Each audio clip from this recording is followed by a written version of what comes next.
Hello, and welcome back to another episode of the Modern Pain Podcast.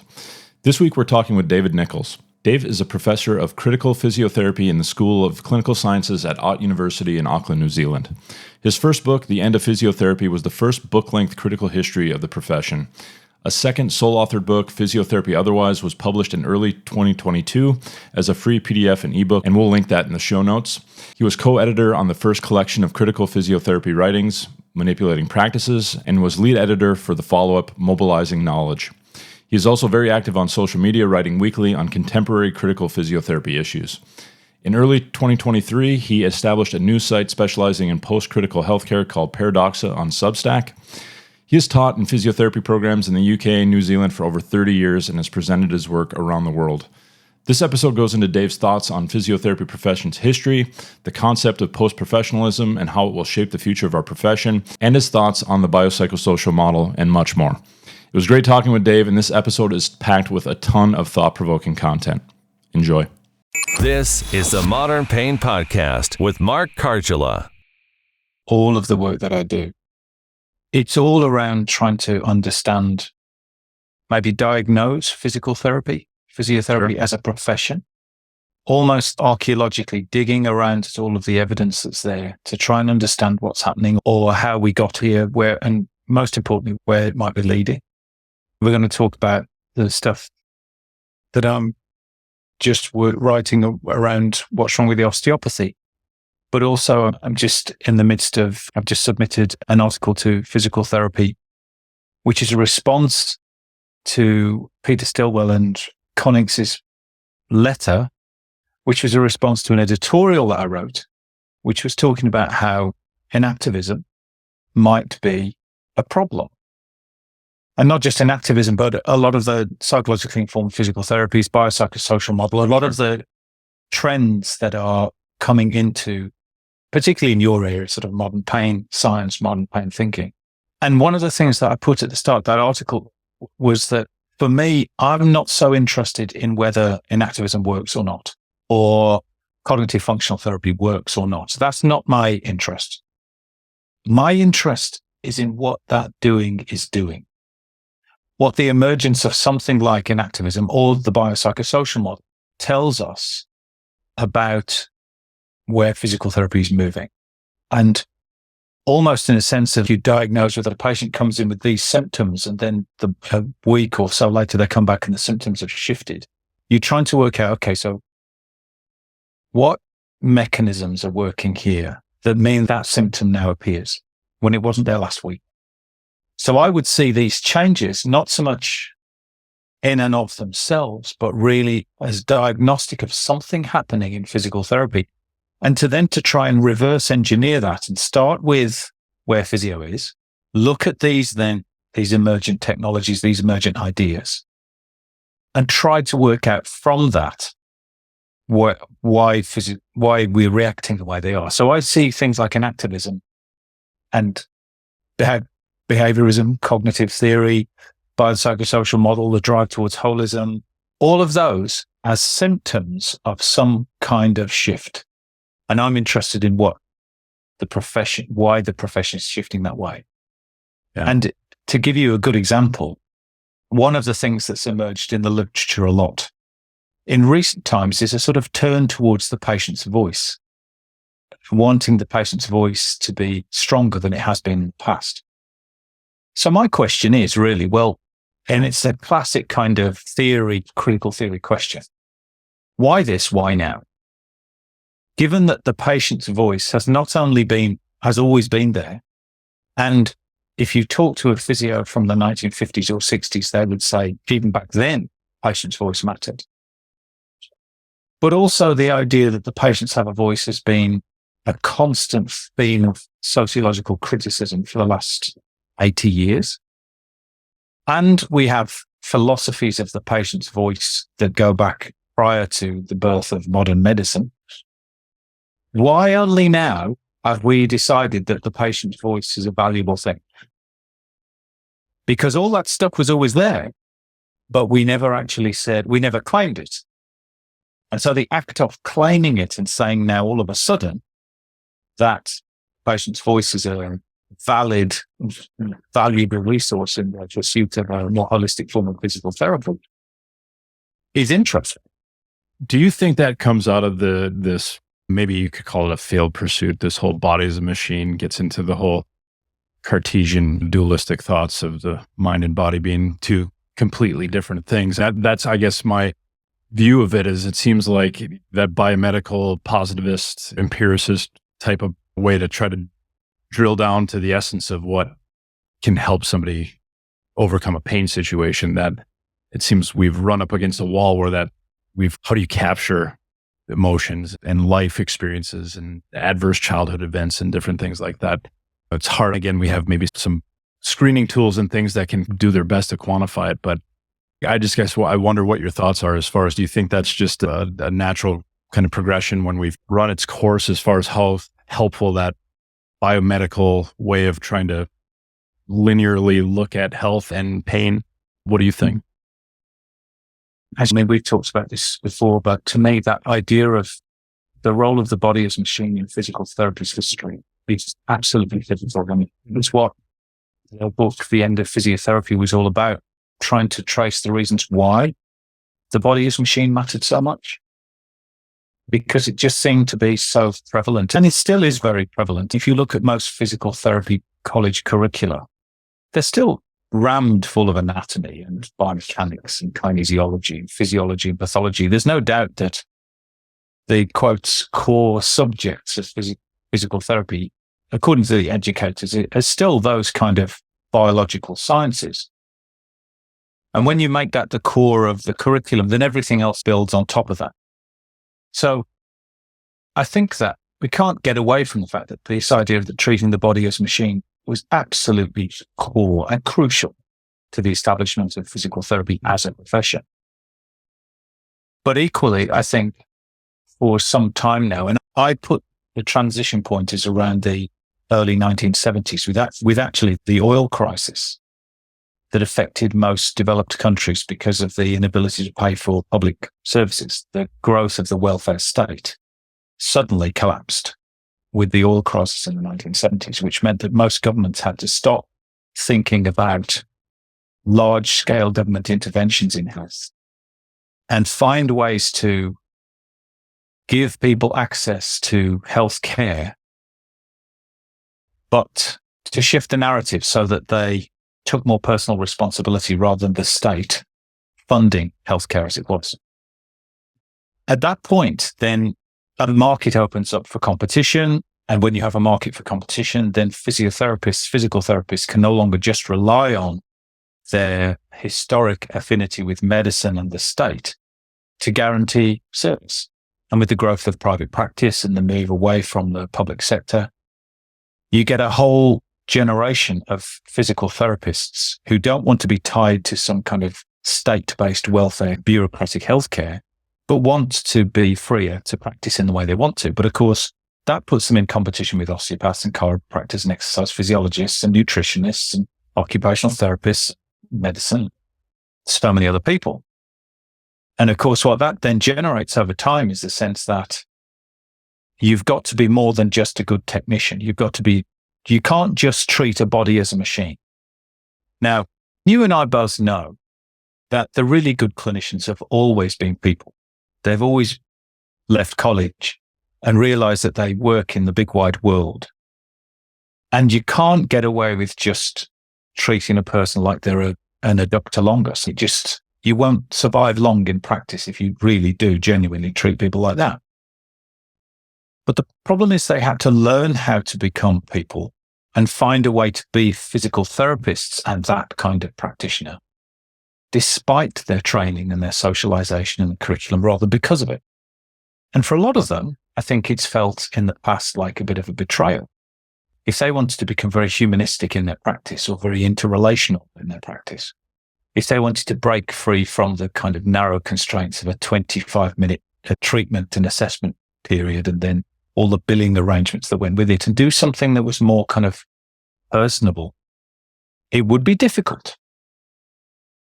But of course, the market dictates and they had to change. They had to move. They had to find a way to speak about a bigger form of physical therapy that was always latent, was always there, but never officially acknowledged, and find language for it.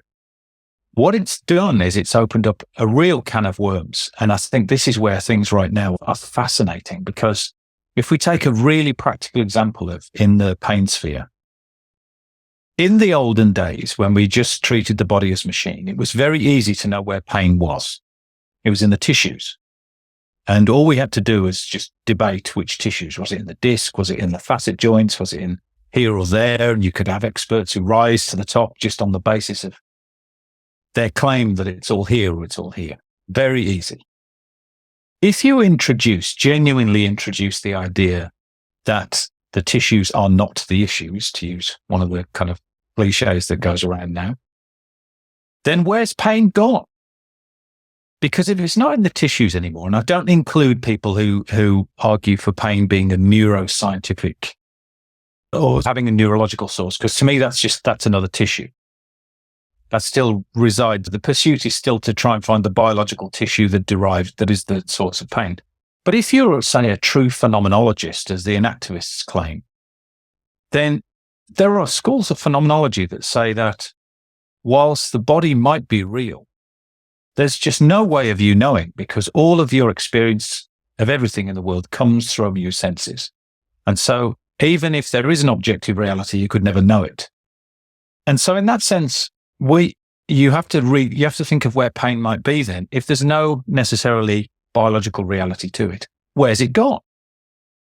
And if you're saying it's not in the body, but it's in some kind of psychic space, or it's in the space between people, it's socially constructed in interrelations or something, then you've got to change the whole physical therapy curriculum, because there's no point teaching all that anatomy and biomechanics and physiology and stuff if pain is there. Now, as yet, nobody's suggested that. People are just suggesting we can just add a bit of personal lived experience onto basically the old biological body. But it will be interesting when this conversation, when the ontology and the philosophy behind some of these new emergent ideas comes through, to say, okay, where are things like pain and breathlessness gone now then? If they're not in the spine, if they're not in the disc, and your philosophy is based on the idea of a phenomenological or an intentional kind of reality, then we need a new curriculum, and we need a new scope of practice, and we need a whole new idea of what physical therapy is.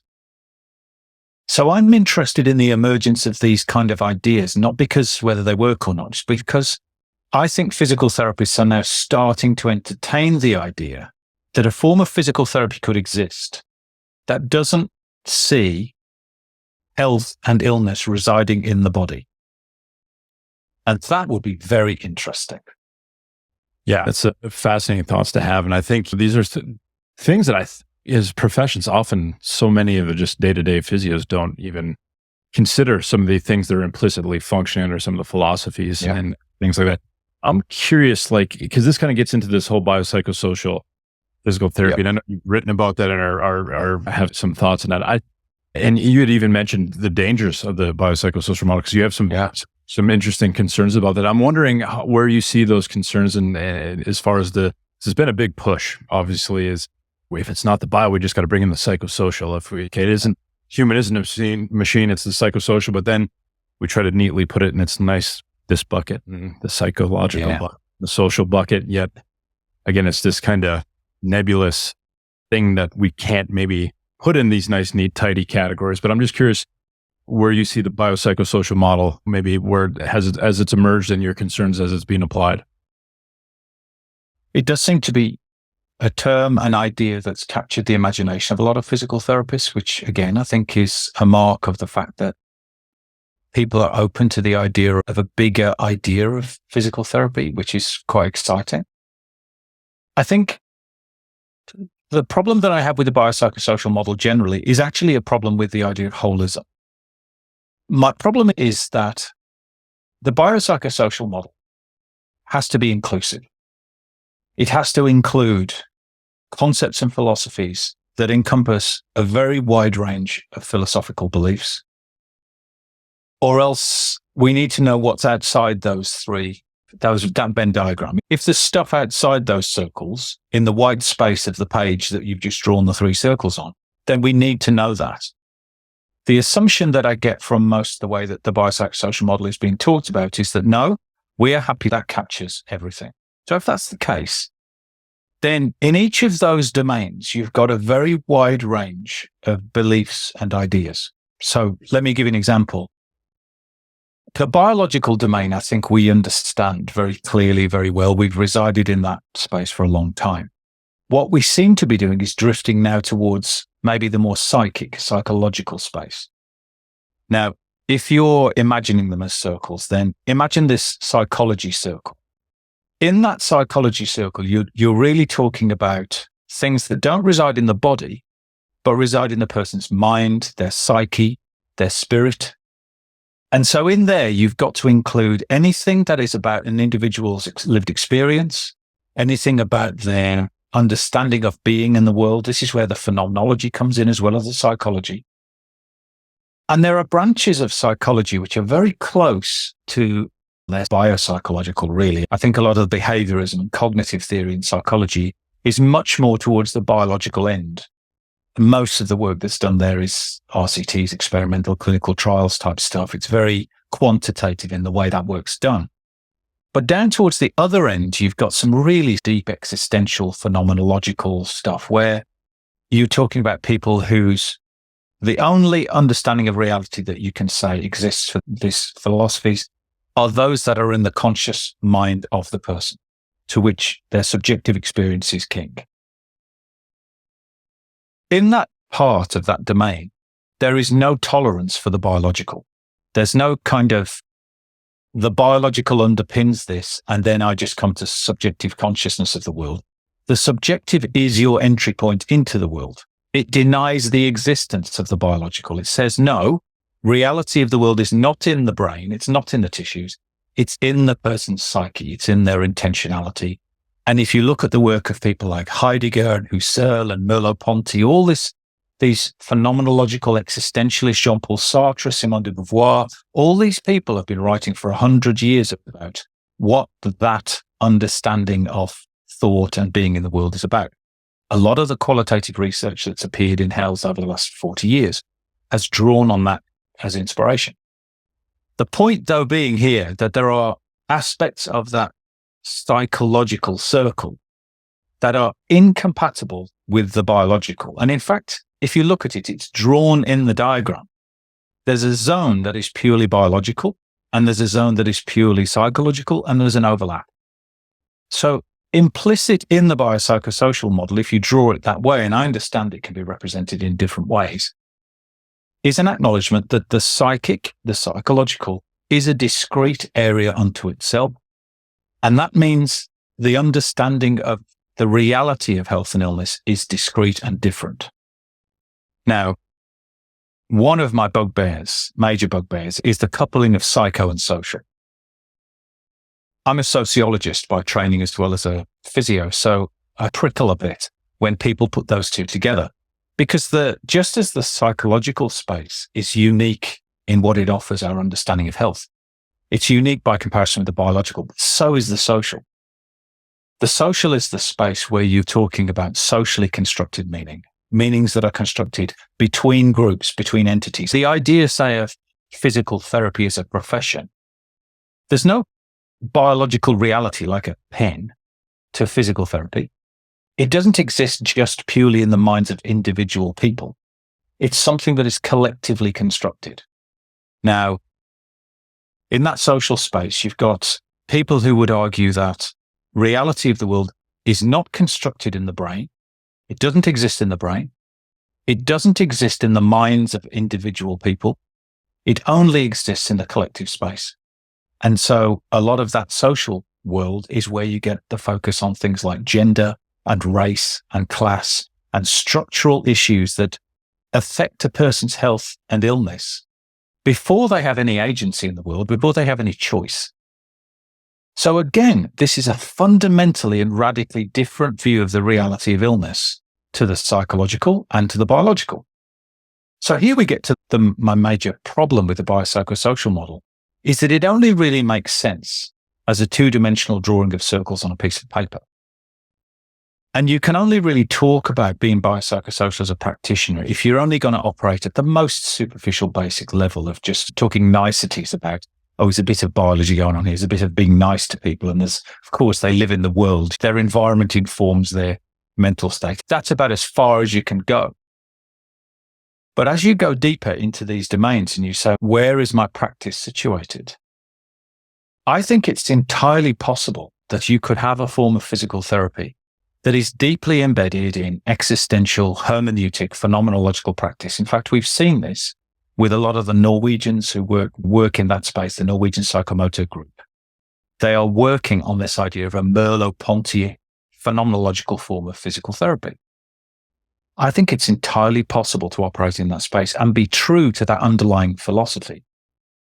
And I think that would be amazing if we could have physical therapists who said, my practice acknowledges that the biology is not the basis of disease, that I'm going to claim that the nature of the illness, the nature of disease that presents to me is an individual psychic experience, and that's what my practice is going to look like. So I'm going to have to throw out those short appointment times and all the objective assessment of needs and things, because to me, that doesn't capture the reality of illness. I'm going to have to organize my practice in a different way so it's more relational. It's more about building connection with people. It's more about their stories and their lived experience. It gives them time to explore that. It maybe is a recurring experience of development and rather than bang treatment.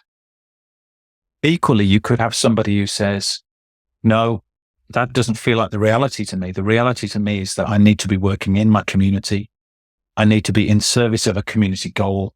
I need to be thinking about social determinants of health. I need to use my power to maybe improve public access to walkways and safe spaces for women to exercise. And I need to think about stigmatization and those kind of things and those pressures that prevent people from being active and being healthy.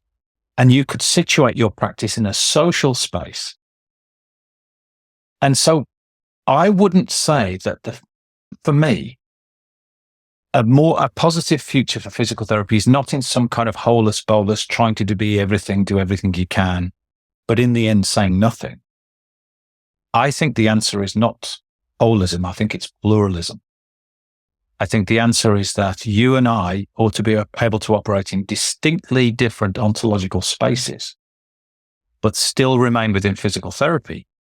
And then seeing this kind of splintering and this rhizomatic kind of expansion of physical therapy into all these interesting new places and domains without feeling like we all have to be clustered into a small image of we're all being holistic. I think to me, I think this is a temporary phase that we're going through as we're trying to explore an expanded idea of physical therapy. But I then think the biopsychosocial model effectively functions like a kind of capture. It collapses everything down into one single meaning of everything rather than allowing that fracturing and that blossoming of 1,000 possible ideas of what physical therapy is. What I was saying about pluralism seeming to me to be one of the main ways forwards. I would see it absolutely viable that you could have a physical therapist who is totally committed to the body as machine. Really believes that's where pain lay or where breathlessness lay or function lay and committed to it and establish their physical therapy basis on that. I think that would be, I don't see a reason why not. I've grown up interviewing and talking with Brian Mulligan and Stan Paris and Rob McKenzie and all those great musculoskeletal physio who would absolutely subscribe to the idea that a person's back pain is in their back and we need to fix their back. Now, they practiced for 50 years doing that stuff and had made enormous careers out of it.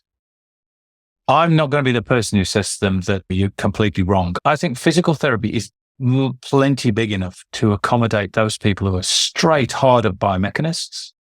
I think it's big enough to include anybody who's an existential phenomenologist. I think it could accommodate somebody who's a hardcore Marxist feminist. I think it can accommodate all of those things because the physical therapies reside in many different places. What I have a problem with is somebody saying they're a bit of a feminist Marxist who believes that pain resides within the biomechanics of the body and also quite likes a bit of existentialism. That's a problem.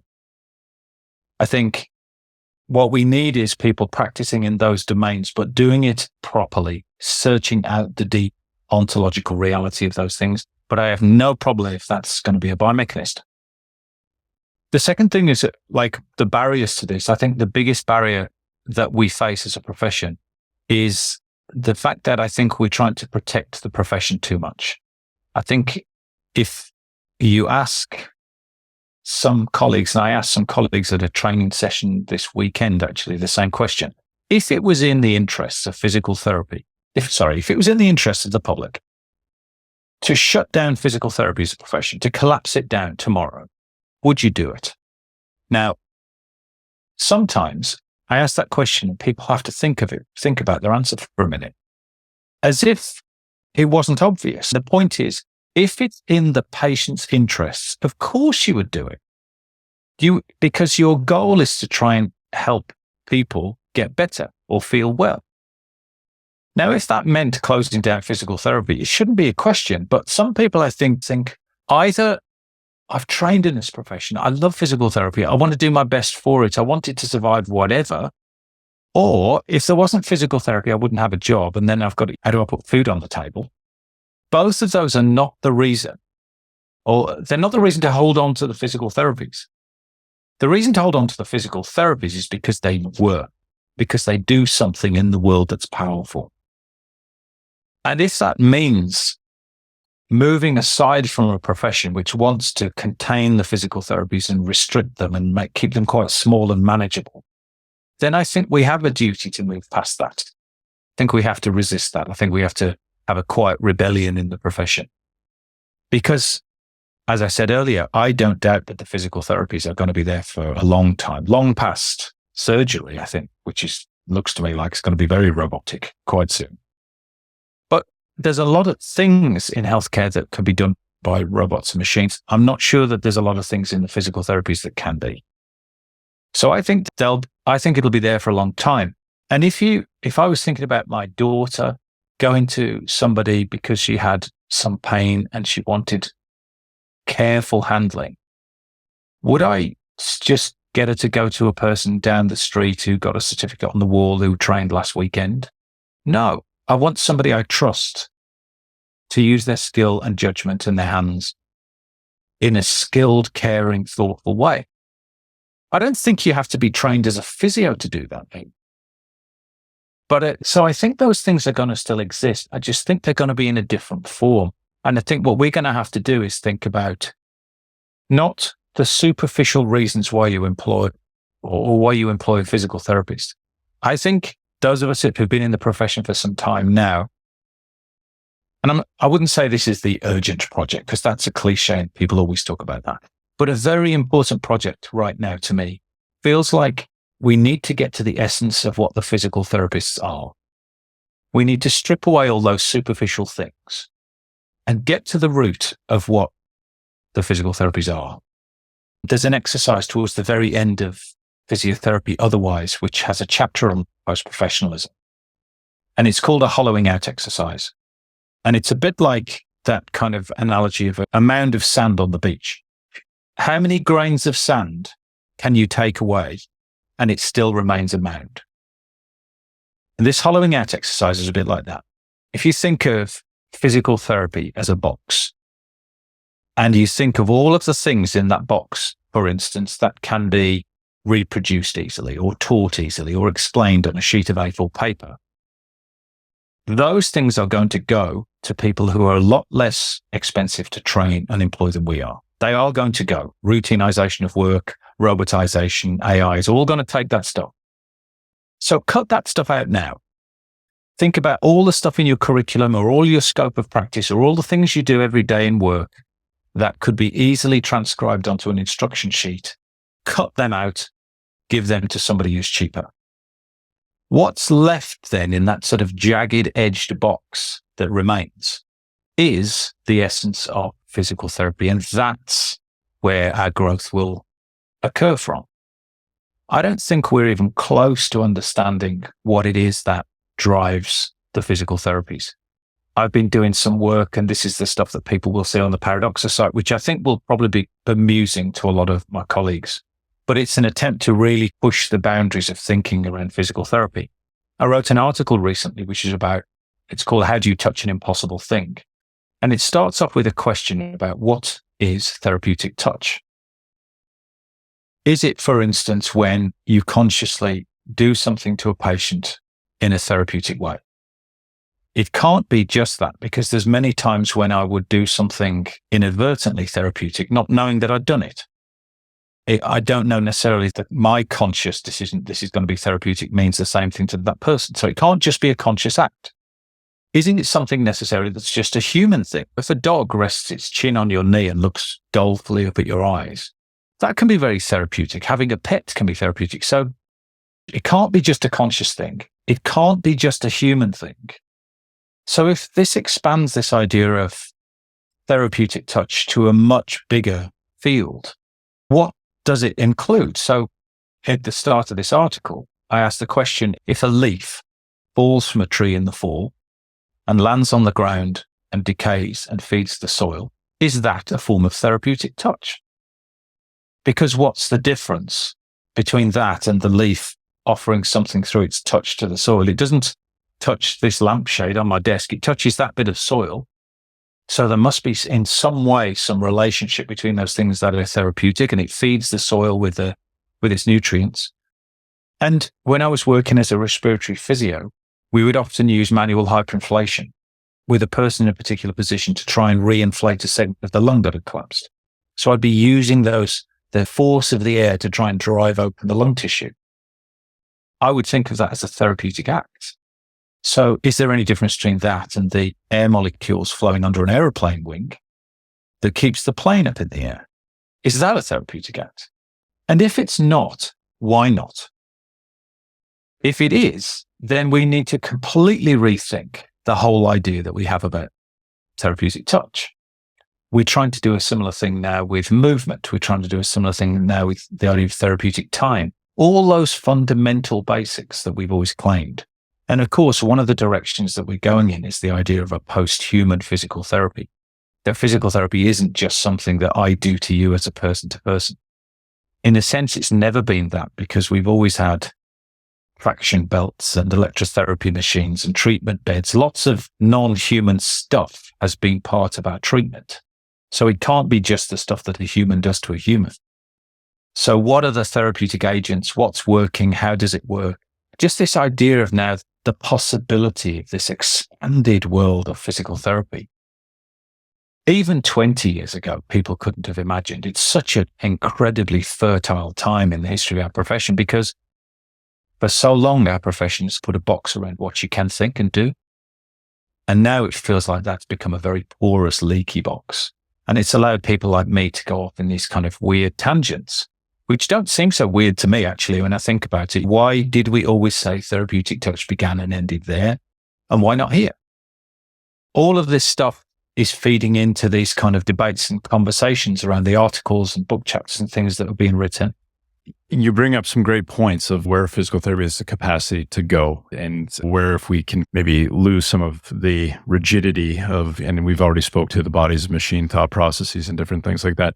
What do you see as the biggest barriers to that? I know some of the writings I was reading on and we'll link David's blog, Paradoxa. It's on Substack. Highly recommended. It'll make you think, and it'll tease us out a lot of good topics around physio and some of our professional struggles, and just from our history to where we are today and possibly where our future is, as we've already talked about.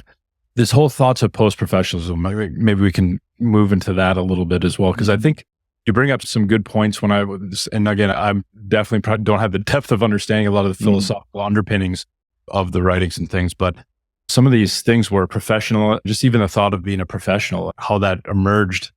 And you had even written in some of the writings I had read earlier today about how we didn't really have physiotherapists, or this profession didn't emerge out of just the need for rehabilitating folks after war, because it didn't exist in Napoleonic times. It didn't exist in these other times yet. Here we are, physiotherapists emerged out of this. So you've questioned some of its emergence and different things. I know I'm getting into some different topic areas there, but where do you see some of the challenges of our profession? Post-professionalism is an idea that is only just now emerging in healthcare, but has been in the literature for over 50 years now, since the early 1970s. Even back then, you had sociologists who recognized that the professional period of time in human history was coming to an end. Now, actually, when you think about it, that professional period has been quite short. If you go back 100 years, there weren't that many professions in existence. Go back 200 years and there weren't any. You would have medicine, you'd have theology, maybe law. But medicine itself wasn't really an established profession. It didn't really come into any kind of regulated form until the 1850s.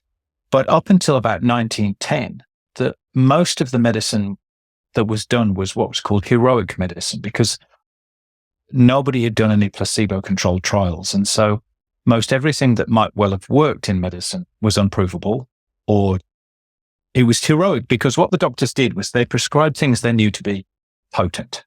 Often things like arsenic and mercury and heroin and things like that were prescribed because they were so powerful, it gave the impression that the medicine was stronger than the disease. So this is why it's called heroic medicine. But medicine had become a genteel, quite established upper-class profession in the 19th century, long before you could prove its efficacy. In fact, even in the 19th century, right up until the late 1800s, medicine is the figure of fun in a lot of social commentary, as people are described as quacks and snake oil salesmen and charlatans and these kind of things. It didn't really have much respectability. And if you think about careers for women, really in 1850, the opportunities for women in a professional role were very few and far between. And yet you had an enormous class of middle class of men and women who were extremely well educated. And most of the literature points to the fact that the idea of setting up the professions was largely an attempt to establish some legitimacy for a middle class that had become increasingly affluent with the Industrial Revolution, educated, and wanted some vehicle to help out society, but also to gain some prestige and respectability, the kind of respectability that previously only existed in the very elites of the kind of upper classes, medicine and law and those kind of things, to borrow some of that respectability. So you made the point earlier on, one of the arguments in physical therapy in the States is that it came into being because of World War I. But that argument doesn't really hold up, because there's been plenty of wars before, and we didn't have physical therapy then. So why this war? And similarly, some people have said it blossomed really during the infantile paralysis, the polio epidemics in the 10s, 20s, and 30s. But again, up until 1940, infectious diseases were the main killer in the developed world. So it can't be just because a new infection comes along. There must be something else as the reason why. The point about post-professionalism is to say, first of all, understand that the professions as a class are relatively recent, and that most of the things that have caused us suffering and illness and most of the health need in human history has never been met by a professional class. It's only really in the last 100 years that we've had that. And that professional class has been important and powerful, but increasingly, since the Second World War, been seen as problematic. And one of the main tenets of the arguments around post-professionalism is what's called the unbundling of goodness and expertise. So the claims of the professions, particularly in healthcare, that they are A, good, in other words, morally good, ethically good, they do the right thing, and then B, expert. So if we take the goodness, for instance, one of the main arguments there is that these people in health professions are morally good people. Unfortunately, during the entire time of health professional history, we've had countless examples of medical mispractice, of abuse of power, of ethical abuses. Britain's biggest mass murderer is a doctor, a GP, Harold Shipman, who killed 300 of his patients by giving them morphine just after they'd signed over their last will and testament to him. The Tuskegee syphilis trial, the opioid crisis in the States, it's just like a catalogue of stories in which people have lost faith in the beneficence and the non-maleficence of the medical professions, and where they go, we go, because we're so tied to them. So the goodness question has become increasingly problematic. One of the fundamental arguments from the professions themselves was that they were altruistic and they were public spirited. It's one of the arguments always as to why somebody becomes a nurse, say. It's because you just want to do good in the world. You just want to help people. And because you want to have that, it's claimed as a calling. Almost you couldn't help yourself but go into a caring professional role. It's been one of the reasons why people have argued that these people shouldn't be paid very well, because it's something that they want to do as a passion, almost like a monastic calling. That and the fact that take nursing's case, for instance, it's a profession that's dominated by women. And one of the most cynical views of the nursing profession is that because it's primarily a caring role, and in a patriarchal kind of notion of healthcare, that kind of work is women's work. And it's natural to women to want to be caring because that's what women do. Then they shouldn't be rewarded in the same way as a doctor who is objective and detached and value free and comes into a work in it with a kind of scientific rationality, and they're the people who should be elite. All of these kind of criticisms have been leveled against the health professions for many years now. That stuff doesn't feature in our training. That stuff, we don't hear about that stuff. We don't get that in our curricula. And neither do we get the questions about expertise, about the fact that the health professions have always been the center of expert knowledge. Now, not just since COVID, but even before that, with the development of the internet, we've seen a massive democratization of health knowledge.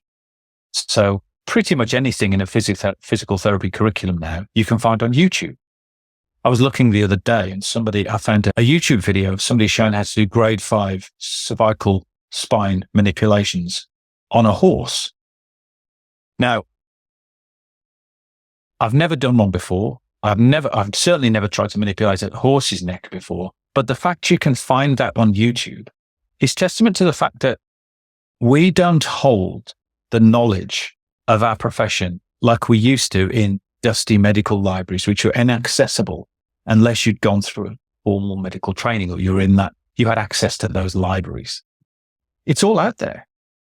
So this unbundling of goodness and expertise is a commentary on one of the fundamental claims as to why we need the health professionals, because they're morally good. They're not so now. And they're experts. They're not that either. That in itself, though, is only one of the three main drivers of post-professional change. The second one is the economic drift into neoliberalism and late capitalism. And the reason why this is so important is because for the early history of most of our developed economies in the States, in Northwestern Europe, economic growth was led by industrialization, industrial revolution, which meant that you could produce massive amounts of surplus from raw materials. But those raw materials, there was a limited space you could draw those raw materials from at home, particularly in a country like the UK. But if you also look at the colonial empires of the Netherlands and Spain and Portugal and countries like that in the 15th, 16th, 17th centuries, they had to go elsewhere. So in a sense, those colonial projects of stealing other people's land and enslaving other people into forms of egregious cheap labor was an attempt to try and keep the economy of the domestic economy going. And it certainly did. The enormous wealth that those countries accumulated at the expense of other places, like my country, New Zealand, was just an ongoing legacy of abuse. But by the 1950s, the immediate post-war period, it was realized that those countries' abilities to keep exploiting other people's land and people was no longer appropriate. And the land just wasn't there anymore, with the exception of places like Alaska or the moon. There aren't that many places left where you can just strip mine to find resources to keep your economy going. Most developed economies have been moribund for about 20 or 30 years. GDP has been collapsing, has been falling and gradually depleting. Productivity is declining. We're in a late capitalist stage where it seems difficult to find where the markets are going to be for growth and unlimited growth and expansion. Until about a decade ago, when for some reason, mostly brought about by legislative change, economists started to realize that there was a marketplace for massive expansion, perhaps bigger than anything that anybody had ever realized before. And that was healthcare, and particularly the body. And if you could open up the body to 1,000 new experts and 1,000 new possibilities, you had a market that was potentially unlimited, because we're all interested in our bodies. We're all interested in being healthy and well. And if you could raise that discourse around, you're going to have to keep fit, you're going to have to eat the right food, you're going to have good relationships, you're going to have to be productive at work, you're going to have to, the idea of optimal health, the never achievable but always pursued dream of perfect optimal health. If you can instill that in people's minds, and you can open up the body to a marketplace for experts, then you can have what we have now, which is thousands, millions of people who will advise you on the latest exercise routine, or the right thing to eat, or the right thing to drink, or the right kind of relationship to have. It's just, the plethora of these people is incredible. You can't have that expansion if all of those domains are held in the hands of a few elite professions. So at the same time as opening the body up to this new market for expansion, you have to contain the power of professions like medicine and all their discourses and all their ideas. You have to dampen down their influence on society. You have to reduce their power, legislative, financially. So there's an example in Physio Otherwise that I give, which is about nutritionists. There are 400 registered nutritionists in New Zealand for a population of 5 million people. So the numbers are terrible. The numbers of nutritionists you can get head of population is tiny. And of course, because they are the orthodox registered specialists, they are given economic and legal privilege. But there's so few of them that their work is mostly constrained to intensive care units and really high acuity patients. At the same time, in New Zealand, just like everywhere around the world, food culture has gone off. Everybody buys Jamie Oliver books. They're on YouTube channels. They're looking on Google to try and get reviews of restaurants. They're interested in the latest way to cook sourdough bread. They're baking cookies in their kitchen. The food culture has just exploded in New Zealand. Netflix channels and goodness knows what else. So you've got this little rump of very kind of elite nutritionists trying to hold on to nutrition as the thing that they do, whilst in the rest of the kind of culture of New Zealanders around the world, food culture has just expanded in 1,000 different ways. And they're not holding on. And that's the kind of image that we are increasingly facing in healthcare, particularly in areas like physical therapy, which, a bit like nutrition, is just a fundamental aspect of everybody's life. And we're like the little nutritionists trying to hold on to it and claiming it's our own to justify our privileged status with the state and the economic and legal support that we get for it. But it's coming to an end. And that's the point about post-professionalism, that we're in the tail end. I heard a great analogy about it the other day. It's like physical therapy is like a profession that's swimming 100 lengths in the pool. And we're at length 93 and starting to look pretty tired. I'm interested in what happens at length 100. What happens after that? Because to me, the physical therapies are vital, absolutely crucial in people's lives. But I'm not wedded to the idea that we can only do physical therapy through a physical therapy profession. I think I don't mind if in 7 laps' time, the profession decides to just go and have a breather. I think the physical therapists will still be there. I think the skills that you and I learned and other people are learning will never go out of fashion, regardless of digitization and AI and robotics. I think people will always want touch. I think they'll always want movement analysis. I think they'll always want these things that we can do. But I'm interested in how they get. Yeah. And reading your digital disruption latest kind of series of that, it was fascinating as far as like the experiential economy and things that you can't automate, like you mentioned, like touch and some of the things that we can offer. But it's interesting to see. You bring up great points, just the social media world we live in with a lot of YouTube university, people will call it, as far as they're going for a lot of their information and things. And it isn't to the doctor's office or things. I think it's going to be fascinating to see where, especially as physiotherapists are concerned, where we fit into that. And you do see a lot of physiotherapists adopting the digital world. We try to too. I have a YouTube channel. We try to spread we'll be playing this on the YouTube channel, but are there any concerns you have as far as like our lack of adaption or anything? Or do you see, I guess, I know you've obviously had your book, The End of Physiotherapy, and there's different reasons behind that topic, but I'm just curious, any concerns you have for our profession?